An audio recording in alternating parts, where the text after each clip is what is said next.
নমস্কার বন্ধুরা, কেমন আছো সবাই? আশা করি সবাই খুব ভালো আছো। সুস্মিতাস ব্লগে আরও একটি নতুন ভিডিওর সাথে তোমাদের সকলকে অনেক অনেক ওয়েলকাম। তো কালকে তো কোনো ব্লগ ভিডিও তোমাদের সাথে শেয়ার করতে পারিনি, আর এটা হলো একদিন আগের ভিডিও। তো ভাবলাম আজকে তোমাদের সাথে শেয়ার করে দিই। আজকে তেমন মানে ব্লগটা তেমন বড়ও হবে না, একদমই ছোট, 5 থেকে 5.5 মিনিটের ব্লগ। আর ব্লগটা মানে পুরোটাই রান্না বাড়া, খাওয়া দাওয়া এই সমস্তই, মানে অনেক কিছু রান্না করা হয়েছে, যেমন খাসির মাংস, তারপর রসবড়া, পরের দিন এগ রোল। তো সমস্তটাই তোমাদের সাথে শেয়ার করবো। আর এখন দেখো আমরা হেলথ সেন্টারে পৌঁছে গেছিলাম। সুনিকার ওয়েট, তারপর এইসবগুলো বলতে বলেছিল। আমার এখন ভিডিওটা মানে এডিটিং করার সময় মনে পড়ছে যে ওর তো ওয়েট, তারপর হাইট, এগুলো তো কিছুই বলা হয়নি, মনেই নেই, বলে দিতে হবে। আর এখানে এসে দেখো আমি এই যে ফুল ফল পশু পাখি এইসবগুলো একটু ভিডিও করে নিলাম, ফটো তুলে রেখেছি, কারণ সুনিকাকে শেখাতে কাজে লাগবে তার জন্য। আর ওকে তো স্কুলে পাঠানো হয় না, তার জন্য আমি এটা জানতামও না যেখানে রয়েছে। তো যাই হোক, এসে ভালোই হলো, ফটো তুলে নিলাম। আর এখন দেখো বাড়িতে চলে এসে এখানে স্যালাড তৈরি করে নিলাম, গাজর, পেঁয়াজ, শসা, আর ভাতও বেড়ে নেওয়া হয়েছে। এখানে শাকের তরকারি আর হয়েছে এই যে মটন কষা। দেখো এখানে মা বাটিতে তুলে দিচ্ছিল। আর আজকে কিন্তু প্রেশার কুকারে দেওয়া হয়নি, কড়াইতেই মা কষি কষি রান্না করেছে, খেতে কিন্তু খুবই সুন্দর হয়েছিল। তো দুপুরে এটা দিয়েই খাওয়া দাওয়া করা হয়েছিল। আর দেখো রাত্রে হয়েছিল রসবড়া। দাদা বাড়ি এসছে, রসবড়া হবে না তা তো হতে পারে না। মা এর আগেও একদিন করেছিল রসবড়া, এটা অনেক দিন আগে। আর দাদা বাড়ি এসে এই প্রথম রসবড়া করলো।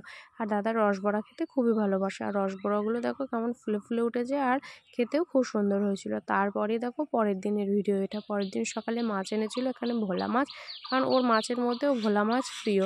ওর এমনকি যদি খাসির মাংসর ভোলা মাছ দাও, ও ভোলা মাছ খেতেই ভালোবাসে এমনটা। তো তার জন্য মা এখানে ভোলা মাছগুলো করছিল। আর ভোলা মাছটা না খেতেও খুব সুন্দর হয়েছিল। তো অনেকটাই আমি কিছুটা করেছিলাম ভোলা মাছ, তারপরে মা করেছিল। আর ভোলা মাছটা এখানে ধনেপাতা ছিল না বলে ধনেপাতা দিতে পারিনি, ধনেপাতা দিলে আরোই বেশি ভালো লাগতো। তো এইটাই ছিল আজকে সকালের রান্নাবান্না। আর মা ওখানে বৌদি ময়দাটা মেখে রেখেছিল, লুচি হবে, কারণ দাদা যে কাঁচরাপাড়া যাবে, ওখানে দাদার একটা বন্ধু আছে, তার জন্য লুচি টুচি নিয়ে যাবে। তো এখানে মাছটা আমার হয়ে গেছে, মাছটা অফ করে দিলাম। তারপরে মাছটা রেডি হওয়ার পরেও আমি একটুখানি দেখো ভিডিও করেছিলাম, দেখতে কতটা সুন্দর লাগছিল আর খেতেও সুন্দর হয়েছিল। তারপর লুচির জন্য দেখো কড়াইতে এখানে তেল গরম করতে বসিয়ে দেওয়া হয়েছে, তেলটা গরম হয়ে গেছে। আর মা এখানে লুচিগুলো বেলে দিচ্ছিল, আর আমি লুচিগুলোকে ছেঁকে ছেঁকে তুলে রাখছিলাম। আর লুচিগুলোও কিন্তু ফুলকো ফুলকো ছিল, ফুলেছিল। তো দাদা আবার ট্রেনে যেহেতু যাবে, ট্রেনের টাইম হয়ে এসেছিলো, ওই জন্য বলছিলো তাড়াতাড়ি তাড়াতাড়ি। তো এখানে যাই হোক দেখো লুচিগুলো ফুলে ফুলে উঠছে। আর আমিও লুচিগুলোকে ছেঁকে তারপর কড়াইতেই রাখছিলাম, তারপর ঠান্ডা করে তারপর কৌটোতে ভরতে হবে। তো এখানে দেখো অনেক কটাই ভাজা হয়ে গেছে, আমি সব কটাই কড়াইতে তুলে নিয়েছি। তারপর দেখো একবার সরাসরি চলে এসেছি বারান্দাতে নিয়ে চলে এসেছি। তারপরে কিন্তু ওকে সব প্যাকিং করে দিয়ে ও চলে গিয়েছিলো।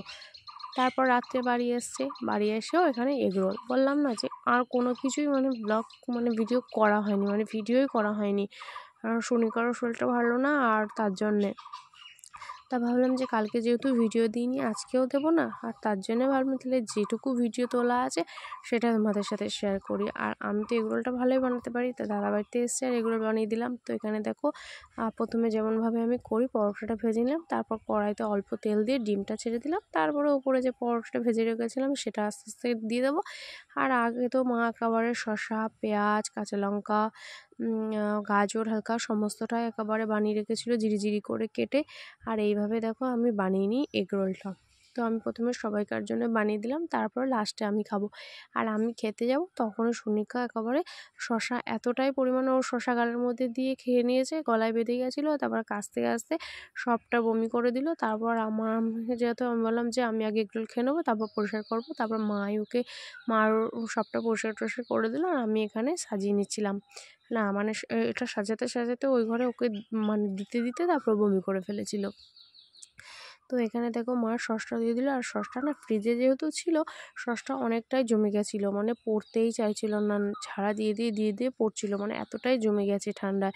আর তার জন্যে তো তারপরে দেখো এখানে থালাতে দিয়ে এটা বাবাকে দেওয়া হলো।